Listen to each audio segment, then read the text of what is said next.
Assalamualaikum warahmatullahi wabarakatuh. Waalaikumsalam warahmatullahi wabarakatuh. Ketemu lagi teretan semua ya dengan saya Dul Latep. Apa kabarnya semua? Semoga tetap dalam keadaan sehat dan selamat ya. Kali ini teretan Dul Latep mendatangi salah satu ikon ya, ikon Pamekasan, yaitu batik ya. Pamekasan itu kan dikenal dengan kota batik ya di Madura ya.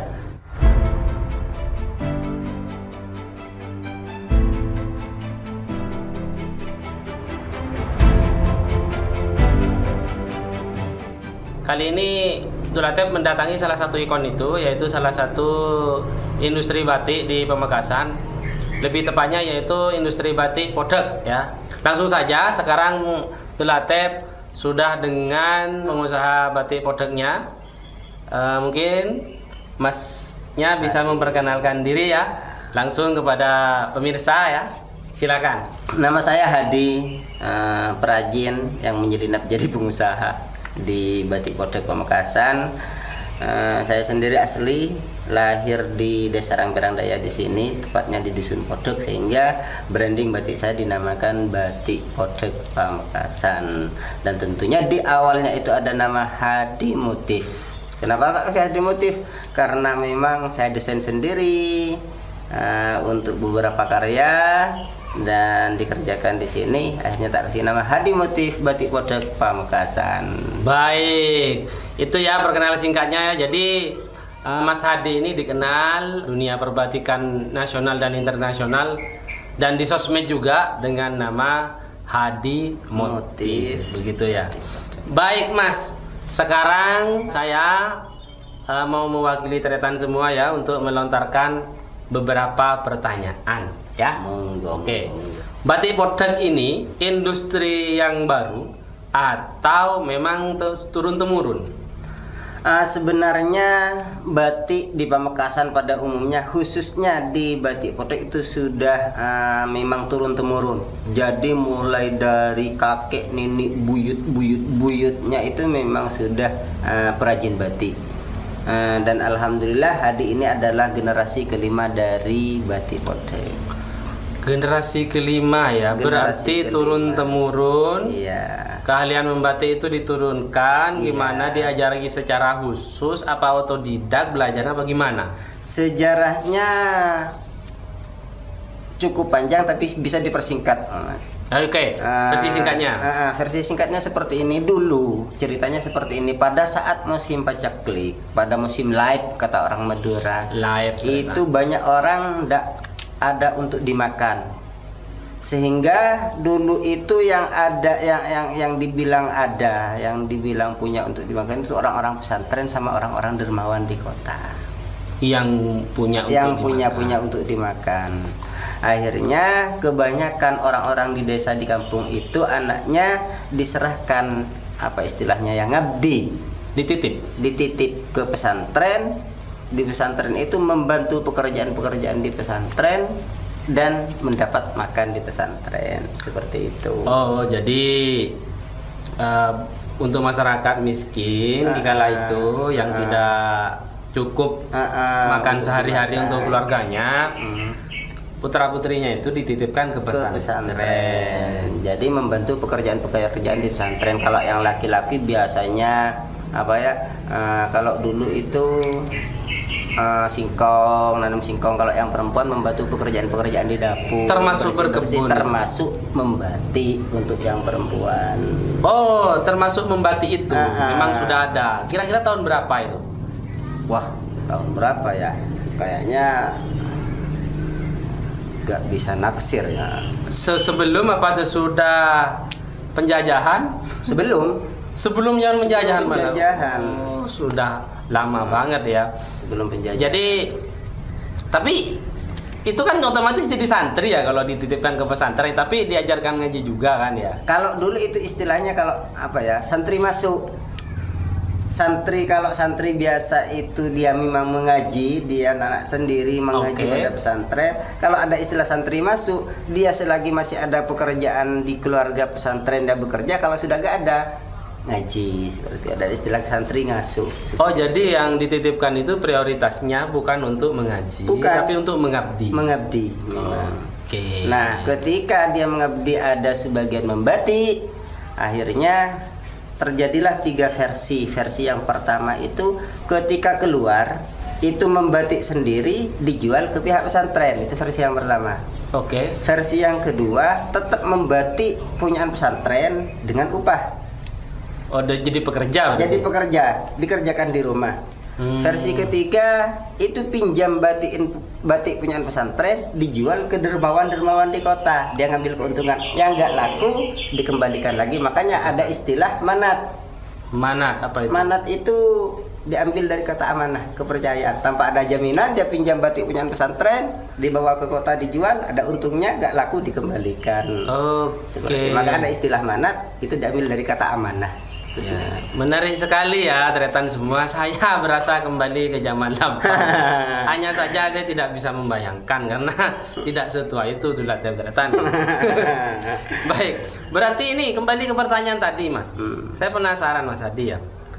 Sampean ini dulu diajarkan secara khusus oleh keluarga ya. Kamu cara membatiknya begini. Apa kemauan sendiri, belajar sendiri, apa gimana itu? Ini magicnya dalam batik. Oh ya, ada magicnya. Jadi kalau sudah turunan dari orang yang pertama, orang Podek yang dititip ke pesantren yang akhirnya membawa pertama kali batik ke Podek ini, turunannya sampai sekarang tidak usah belajar membatik, semuanya bisa membatik. Semuanya. Saya katakan semuanya. Tanpa harus diajari. Tanpa harus diajari. Oh begitu. Iya. Bahkan yang anak-anak sekarang ini di sini kan bukan anak-anak sekolah, biasanya anak-anak masuk pesantren gitu kan. Keluar SD dia langsung ke pesantren. Dia nggak pulang terkecuali menikah. Pulang menikah langsung dia kerja batik, tanpa harus diajari dia sudah bisa. Sudah langsung bisa. Sudah langsung bisa. Berarti ada di dalam gennya ya. Memang tercetak itu Tretan ya di dalam darahnya ini. Iya. Bahkan dari buyut yang pertama itu kan anaknya 5, semuanya perempuan semua. Iya. Jadi orang yang pertama yang dititipkan pesantren itu namanya Zulaikha. Zulaikha itu punya anak 5 perempuan semua. Yang perempuan semua itu bisa membatik, dan yang paling bagus batiknya itu dari generasi, dari anak yang ketiga. Turunan dari anak yang ketiga ini luar biasa sampai sekarang. Bahkan sampai cucu-cucunya sekarang ini yang dari keturunan anak ketiga. Luar biasa sekali. Luar biasa. Karya, kemudian pencapaiannya ya. Iya, termasuk yang sekarang ini nama perajinnya itu Nur Hayati, master king-nya batik Podek itu sudah. Oh, queen ya. Kalau Iya. perempuan kan ratu ya, queen ya. Queen. Kalau laki king ya, mungkin sampean ya kingnya Mas ya. Amin. Baik Mas. Batik kan di Pamekasan banyak ya. Banyak. Ada batik Podek, ada batik Kelampar, Toket, Candi Burung, Larangan Bedung. Oke, itu dengan kekhasan motif tertentu ya, tersendiri maksudnya. Nah, tantangannya dalam membatik itu apa? Maksudnya ini konteksnya dalam proses. Iya. Dulu itu sebetulnya saya asing masuk di dunia batik karena memang saya hidup dalam lingkungan batik, tapi jadi orang yang tidak pernah mencintai batik sama sekali. Oh, waktu mudanya? Malah nggak suka batik? Sama sekali nggak suka batik karena batik itu hanya dipakai oleh Pak RT sama Pak Glebon. Pejabat lah ya. Sebenarnya tidak gaul dulu kalau pakai batik. Alhamdulillah. Kayak orang tua gitu ya. Pada masa itu sekitar tahun 2010-2011, tidak boleh tidak dari basic saya yang sebelumnya di kaligrafi, dan memang ada dipadu-padankan dengan batik dan cukup menarik sekali, dan alhamdulillah saya masuk di dunia batik dan alhamdulillah sampai sekarang tidak bisa keluar lagi dari dunia batik. Kaligrafi belajarnya di mana? Di pondok. Oh, di pesantren juga. Di pesantren juga. Begitu ya. Iya. Jadi mengalami apa istilahnya ya? Titik balik juga. Terkecuali untuk kaum perempuan. Nah, kalau kaum perempuan biasanya pakai, walaupun anak muda pakai sarung batik itu sarung kan iya.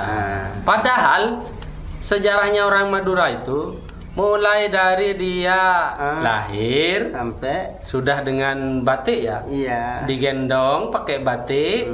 Terus pada saat sudah jadi orang ya pakai Iya. batik, menikah pun adatnya dengan batik Tretan. Sampai meninggal pun Sampai meninggal pun itu ditutupi dengan kain batik. Tapi itu apa namanya budaya kita ya Madura. Hanya saja sekarang itu apalagi di pernikahan ya sudah hampir tidak ada yang menggunakan adat lama itu. Padahal itu sangat indah loh ya, sangat cantik. Dan apalagi di zaman sekarang yang sudah ini ya, itu bahkan tak ternilai ya tadi, tak ternilai. Baik, pertanyaan selanjutnya ya. Ini kan meskipun dulu waktu mudanya ini, tapi kemudian ada titik balik, kemudian malah sekarang menjelma menjadi seseorang yang diperhitungkan ya di dunia perbatikan nasional ya. Bahkan saya juga dengar itu katanya karyanya juga go internasional ya Tretan, tapi itu nanti yang saya pengen tahu ini sosok yang sekarang itu ya. Berarti kan sudah pernah melanglang buana secara nasional gitu kan ya. Yang paling banyak menyerap batik karyanya Mas Hadi itu daerah mana? Selain di Madura tentunya, maksudnya di luar Madura. Kalau selama yang pengalaman selama saya jadi pengusaha ini paling banyak itu konsumen Surabaya, bahkan teman-teman Pekalongan, Surabaya ya? Cirebon, Bandung, dia juga mengatakan yang paling banyak Surabaya seperti itu. Walaupun memang di Jakarta juga banyak. Oh berarti dekat ya, yang paling dekat yang paling menyerap banyak batiknya. Itu maksud kelas batiknya semua kelas ya? Iya, jadi memang dari menengah ke bawah atau menengah ke atas. Karena kenapa? Jawa Timur itu tidak hanya senang terhadap batik, tapi dia juga mencintai dan melestarikan batik seperti itu. Berarti Karena Jawa Timur itu ada 38 kabupaten kota se-Jawa Timur, semuanya ada batiknya. Semua 38 kabupaten kota se-Jawa Timur. se-Jawa Timur Tretan ya. Artinya pangsa pasarnya bagus, paling bagus mungkin. Iya. Tapi juga persaingannya juga paling ketat. Ya. Paling ketat. Karena ada berapa pesaing tadi? Selain 38 kabupaten kota se-Jawa Timur. 38 kabupaten. Tanpa mengecilkan untuk daerah-daerah lain atau provinsi-provinsi yang lain, itu juga cukup banyak konsumen dari daerah-daerah dari provinsi-provinsi yang lain. Tapi untuk kelas menengah ke atas itu Surabaya luar biasa sekali. Surabaya ya. Iya, tetangga kita sendiri Tretan ya, ternyata konsumen terbesarnya batik Podeg. Saya tidak tahu kalau batik yang lain, ini batik Podeg yang kita bahas. Kemudian kalau dari ininya kan perjalanannya itu kan pasti juga banyak mengikuti event ya. Event-event pameran batik atau event mungkin fashion juga ya. Ya, pernah juga. Pernah fashion ya. Iya. Jadi, nah itu bisnis temu bisnis. Oke, yang paling berkesan itu di selama jadi pengusaha batik sampai saat ini, dari dulu itu ikut event itu di mana? Yang paling berkesan itu di Jakarta. Kenapa itu? Adiwastra tahun 2018, karena kebetulan tahun 2017 itu saya dapat predikat juara 1 Jawa Timur, dan 2018 itu pameran Adiwastra di Jakarta di GCC Senayan dapat juara 1 selendang batik nasional di Adiwastra. Selendang ya bentuknya. Selendang ya? Tahun 2018. Dan aminkan ya netizen dan para peserta, pemirsa sekalian, yang belakang nih sedang ikut kompetisi di Adiwastra tahun 2020 kemarin, tapi karena pandemi akhirnya ini masih nunggu kebijakan dari panitia kapan bisa dilaksanakan. Kebijakannya kalau pandemi juga dari pemerintah ya tentunya. Iya, tentunya. Baru panitia bisa memutuskan. Baik, ngomong soal pandemi gitu kan. Semua pengusaha ya kayaknya ya, mulai dari pengusaha kecil, menengah dan high end ya, kelas atas itu kan sekarang sudah setahun lebih terpa pandemi ini, efek pandemi. Nah, Mas Adi sendiri di batik produk ini bagaimana ada di masa pandemi ini? Pengaruh untuk bisnis ya memang luar biasa sekali dampaknya pandemi ini. Tapi juga kita harus pinter-pinternya pengusaha atau produsen batik bagaimana mengatasi pandemi ini. Istilahnya apa ya? Kalau tidak ingin kreativitas kita terisolasi, maka kita harus berinovasi seperti itu. Itu Tretan ya, diingat itu di cetak besar dan di garis bawah itu ya. Kalau kreativitasnya tidak ingin terisolasi, maka harus terus berinovasi meskipun di masa pandemi. Di masa pandemi. Kira-kira ini inovasi semacam apa mungkin bisa di-sharing kepada Tretan semua? Untuk batik ya, kita bisa menang dari dua sisi. Kita lebih banyak memandang dari sisi ekonomi atau dari sisi budayanya. Bisa kita kedua-duanya. Kita pandang sisi ekonominya dan juga sisi budayanya. Nah, ketika kita harus memandang keduanya, kita ada dua jalan, yang mana dua jalan harus kita satukan. Kita dari sisi ekonominya bagaimana konsumen itu tertarik dengan produk kita. Yang kedua, bagaimana di produk itu tersimpan nilai budayanya, seperti itu. Contoh yang belakang ini. Temanya yang di belakang ini adalah kembang 7 rupa. Kembang 7 rupa. Kalau orang Madura nyebutnya dek kembang. Dek kembang ya? Buat ritual biasanya. Jadi kembang 7 rupa itu di sini ada aksara Jawanya juga. Di sana lengkap bunganya. Ada bunga kantil putih, kantil kuning, ada kenanga, mawar merah, mawar putih, ada melati. Nah, seperti itu. Selebihnya dari itu, kita tidak hanya sekedar menjual objek batiknya, tapi bagaimana kita masukkan filosofi dalam batik itu dan kita bisa menjelaskan, dan itu bukan hanya bukan karena mengada-ada, tapi memang karena betul-betul real, murni asli seperti itu. Kayak cerita layangan Madura, kerapan sapi dan sebagainya. Tinggal kita berinovasi, tidak semata-mata kita buat ini kerapan ternyata kayak orang nanggelo. Tapi bagaimana nilai histori di batik itu dijelaskan pada konsumen seperti itu. Dan tentunya kita harus memperindah dan mempercantik hasil dari karya kita. Nanggala itu membajak sawah ya Tretan. Jadi maksudnya tadi batik itu kan perpaduan antara seni dan budaya ya. Seni dan budaya. Nah, seninya kita itu eksplorasi, tapi penguatnya budaya itu kita tanamkan juga sehingga batiknya sendiri itu mengandung unsur filosofi budaya yang kuat gitu. Jadi tapi dalam pembuatannya ya, dalam pembuatannya itu tidak salah-salah. Jadi misalnya tadi disampaikan kerapan sapi, ya dibuat seperti kerapan sapi, jangan seperti orang membajak sawah. Bagaimana caranya? Ya kembali ke kreativitas tadi dan inovasi tadi, Tretan ya. Itu menarik sekali Tretan, dan makanya saya tadi sebenarnya penasaran sampai sini ini. Kok begitu istimewanya, kenapa ditaruh tengah? Belum sempat saya tanya, sudah terjawab tadi. Ini sebenarnya apa begitu ya Tretan? Baik, saya akan tanya dengan pemasarannya gitu kan.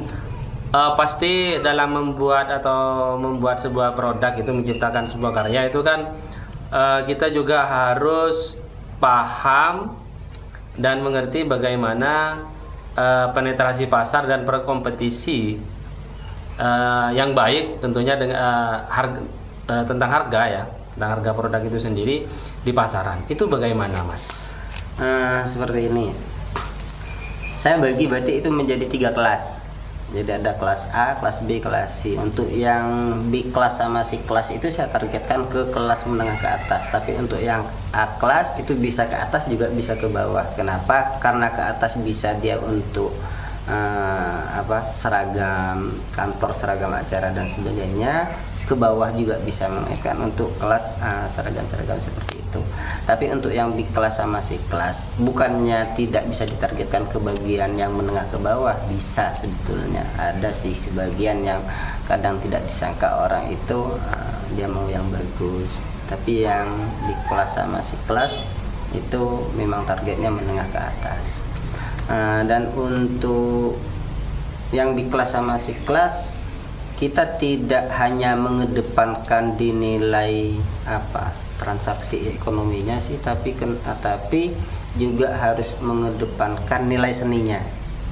Jadi batik itu tidak hanya sebatas objek kain saja, akan tetapi ada seni yang terkandung dalam batik itu sendiri. Makanya dia bisa lebih tinggi kelasnya. Lebih tinggi kelasnya. Jadi satu contoh misalnya, Pamekasan itu punya motif namanya dong jentong atau sekar jagat atau apa. Kita berinovasi lah. Dari itu kita kembangkan dengan motif yang lebih modern, yang lebih diterima pasar, dan paling tidak orang akan merasa ada semangat baru di batik. Oh ternyata ini saya masih belum punya. Oh ternyata ini bagus untuk saya, seperti itu. Dengan menguatkan unsur seninya juga. Seninya juga. Gitu. Tidak hanya semata-mata karena objek kainnya, akan tetapi nilai seninya juga harus diangkat dalam batik itu sendiri. Berarti semua pangsa pasar itu masuk. Ada yang kelas bawah ya, yang kelas ekonomis maksudnya, kemudian ada yang menengah ke atas, dan ada yang kelas C tadi ya, iya, atau kelas premium ya, iya. Kalau di jadi yang B kelas sama C kelas itu memang yang premium. Oh, BC itu termasuk premium. Iya, ya? yang premium. Jadi semua harga ada, kalau tretan ya kuatnya berapa ada. Kalau mau yang lebih prestis ada. Yang lebih tinggi lagi ada. Jadi semua pangsa pasar ada tretan ya. Iya. Begitu. Saya pikir begitu juga dengan pengrajin batik yang lain juga pasti membuat hal seperti itu. Ya. 3 kelas tadi ya. Oke. Jadi kalau masalah harga itu batik tulis di Pamekasan ya, selalu berbicara Pamekasan, tapi Podeg itu sendiri juga punya, ada yang harga 100.000 itu sudah batik tulis. Oke, jadi bukan yang dicap, apalagi printing. Ya. Nah, ini kan sempat ada polemik ya antara batik tulis dengan printing itu. Satu, batik tulis itu prosesnya susah ya, rumit, kompleks. Sementara printing itu bisa langsung jadi dengan harga yang sangat kompetitif karena sangat mudah dibuatnya. Nah itu bagaimana menghadapi itu semua? Pasti isu itu juga pernah kepikiran di benaknya semua pengrajin batik. Saya sangat salut dan saya kagum dengan semboyannya teman-teman, bukan teman sih, termasuk guru beliau, guru Pekalongan. Iya, gimana? Menunggu batik matinya batik tulis. Wah, saya asik. Saya kagumi jempol dengan kenapa? Menunggu batiknya batik tulis karena untuk produk sendiri ya. Iya. Apalagi Jawa Timur untuk produk sendiri. Saya yakin 50 tahun yang akan datang masih eksis dengan batik tulis. Oh, jadi begitu. ketika di daerah lain sudah mau mati batik tulis, nah di sini ada loh batik tulis di Podeg, monggo datang ke sini. Oh begitu. Jadi silakan menunggu ya, menunggu sampai kapanpun ya. Jadi bagaimanapun juga antara yang tiruan dengan yang asli orang sudah bisa membedakan. Jadi ini tiruan batik, yang ini batik. Kenapa saya katakan tiruan batik? Karena itu tekstil yang bermotif batik. Oke, berarti kalau Mas Adi sendiri optimis ya, bahwa eksistensi batik tulis khususnya wabil khusus batik Podeg itu tidak akan tergantikan dengan printing macam manapun ya. Ini sebuah kepercayaan diri yang perlu kita kagumi ya. Karena begini pemirsa, sekitar berapa, nggak sampai 1 bulan dari sekarang, sebelum puasa ini saya diundang teman dari Jakarta ke Solo dan diajak main-main ke Bu Timo. Bu Timo itu bukan istrinya Pak Timo, tapi Bu Timo itu ada namanya mesin teknologi, mesin batik. Dia masuk dalam definisi batik. Kenapa katakan saya masuk dalam definisi batik? Dia pakai canting, cuman cantingnya sudah dimodifikasi. Malamnya malam panas, Jadi semuanya pakai malam sebagai perintah warna, itu sudah masuk malam panas. Tapi mesin. Perintah warna. Tapi yang kerja mesin. Jadi yang memprogram itu motifnya komputer, yang kerja itu mesin. Tapi mesin itu setelah diuji coba, sekarang sudah dipasarkan, harganya cukup fantastis. Kalau yang satu canting itu 195 JT, kalau ya JT, kalau yang dua canting itu 215. Ya. Tapi setelah diuji coba kalah dengan yang manual. Kalahnya di mana? Kalah cepat juga dengan yang manual. Dia juga lambat. Kalah cepat. Hanya menangnya dia katanya yang mempresentasikan waktu itu, katanya menangnya hanya di bagian reng-rengan, di bagian korong-korongan, di bagian pola pertama. Jadi dia memang kerjanya cepat. Tapi kalau bagian nutup, nitik, ngiseni itu juga kalah. Sehingga batik Butimu itu dipakai hanya untuk membuat kolowongan saja. Sehingga pada batik yang kedua untuk ngisian sama titik dan sebagainya itu pakai manual biasa. Sehingga tidak mengurangi eksistensi batiknya. Tapi ini tadinya ada tapinya. Saya melihat kemarin itu karena sempat saya melihat dengan mata saya sendiri dan saya Bu Timo itu. Bu Timo yang bukan istrinya Pak Timo. Perajin saya kayaknya berani berkompetisi. Oh gitu. Ya berarti tidak kalau dia bisa berarti. untuk reng-rengan itu sampai 4 jam, ada yang sampai 6 jam kalau terlalu rapat. Kalau biasa itu biasa ada yang 4 jam, ada yang 2 jam setengah. Yang 2 jam setengah itu bisa dilakukan perajin saya dalam waktu 1 jam. Wow. Jadi mesin belum bisa mengalahkan kecerdasan otak manusia dalam membatik ya? Apa? Bukan karena prosesornya kurang canggih itu ya? Itu sudah melalui uji coba yang sampai dipasarkan sekarang ini katanya sudah 10 tahun. Tapi saya gini ya, saya tetap mengapresiasi kepada masnya, ahlinya yang membuat karena Butimo. Dia anak bangsa yang karena kenapa? Saya katakan seperti itu biar tidak salah paham pemirsa ya. Jadi tidak ada maksud saya untuk mengucilkan mereka. Tetap menghargai ya. Saya sangat apresiasi kenapa? Karena di daerah-daerah tertentu itu sudah sangat sulit untuk mencari perajin batik. Sehingga alternatifnya itu sudah generasi ketiga katanya. Orang itu sudah generasi ketiga di batik Butimo. Cari perajin batik sudah sangat sulit karena langka ya? Banyak orang anak-anak muda generasinya itu sudah lari ke pegawai negeri atau ke pabrik, jadi atau ke kota besar seperti itu. Jadi penghasilan sehingga alternatifnya dia harus membuat mesin yang sekarang itu dinama Butimo. Butimo kepanjangan dari? Tidak tahu, yang penting pokoknya Butimo. Tidak tanya kepanjangan. Oke, mungkin tidak ada kepanjangannya, mungkin terinspirasi bahwa di sana ada pembatik namanya Butimo gitu. Dan begitu jagonya. Tapi kalau dari bayangan Dulatep ternyata ya motif itu kalau mesin itu kan harus terprogram dulu. Artinya motif itu harus ada dulu. Dia itu tidak bisa membuat kan, tidak bisa merancang. Hanya otak manusia yang bisa merancang gitu kan ya.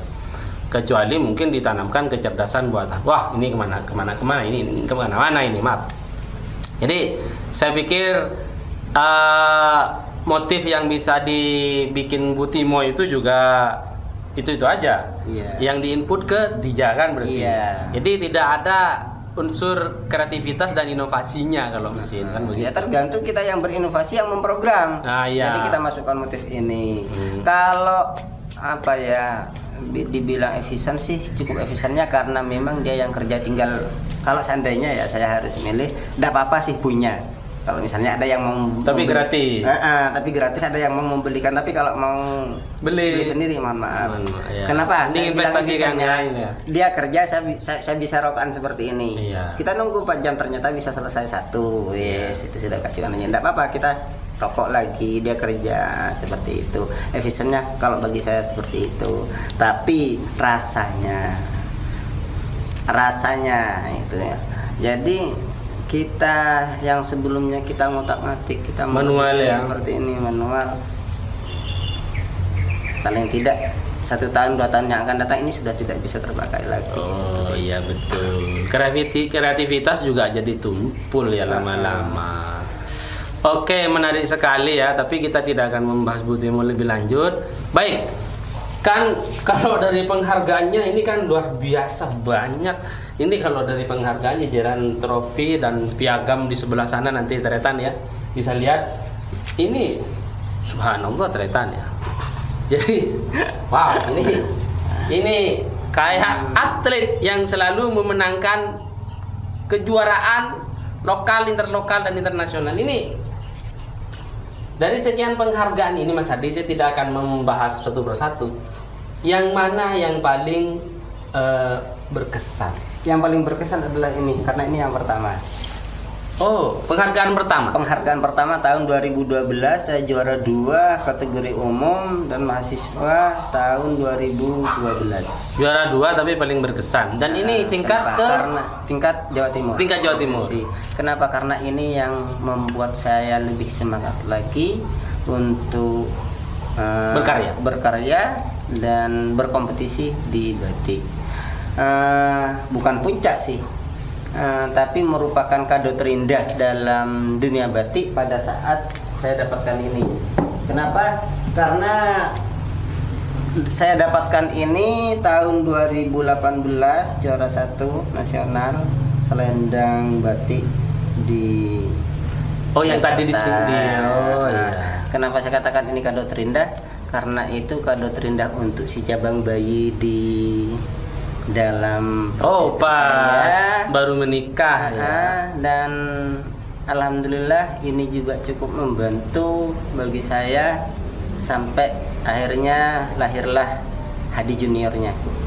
Semoga bisa melanjutkan kiprah bapaknya ya. Amin. Jadi ternyata saya pikir tadi yang paling prestis itu yang paling berkesan, ternyata bukan. Ternyata ketika pertama kali mendapatkan sebuah penghargaan di waktu awal-awal merintis itu justru yang paling berkesan dan emosional Tretan ya. Itu mungkin bisa dirasakan kalau Tretan ikut kompetisi ya, apapun itu. Baik, istimewa sekali ya Mas Hadi ya. Jadi perjalanan batiknya dari lokal ya, kemudian ke kelas regional Jawa Timur, kemudian ke kelas nasional Indonesia. Nah, apakah sudah ada yang mencapai keluar Indonesia, internasional, luar negeri? Perjalanannya cukup panjang sekali. Jadi sejak tahun 2011 saya masuk di dunia batik. Tahun 2012 akhir sudah mulai masuk di pemasaran batik. Ya, pertamanya sih kita melalui orang-orang yang kenal saja. Jadi melalui orang yang kenal, selanjutnya melalui event-event di lokal. Saya masih ingat pertama kali ikut pameran bukan di luar pulau, akan tetapi di kampus Unera Pamekasan. Di kampus lokal ya, Kabupaten Pamekasan. Itu pertama kali saya ikut pameran.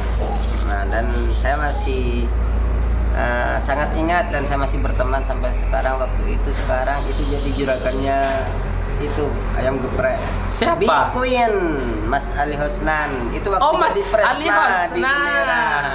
Iya, Mas Ali Hosnan udah pernah bincang-bincang begini sama saya.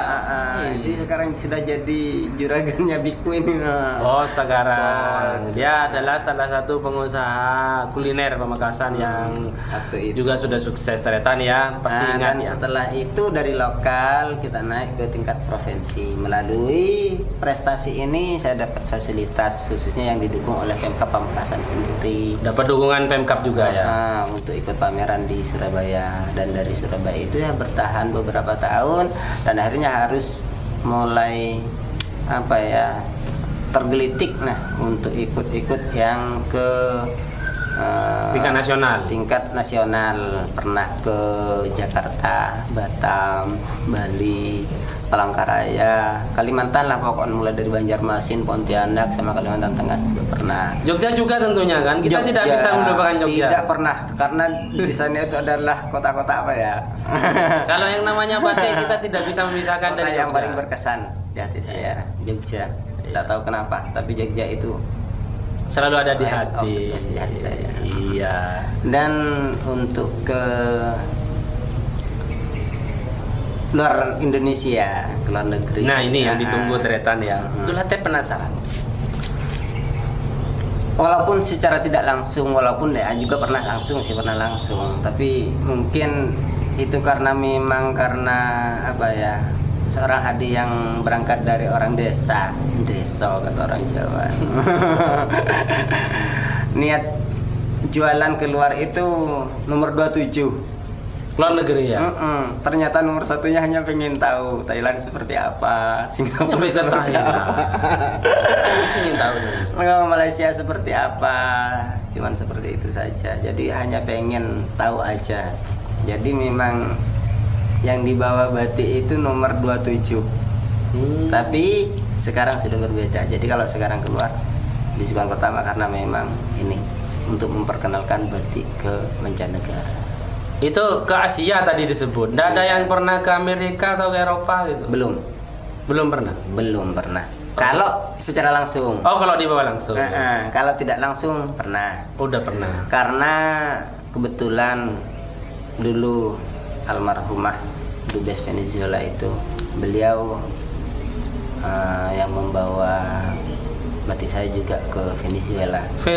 Dubesnya ya. Dubesnya. Dubes Venezuela untuk Indonesia. Dan juga pernah ke Afrika. Wow, Afrika men. Terus ada lagi? Pernah ke India. India juga. Iya.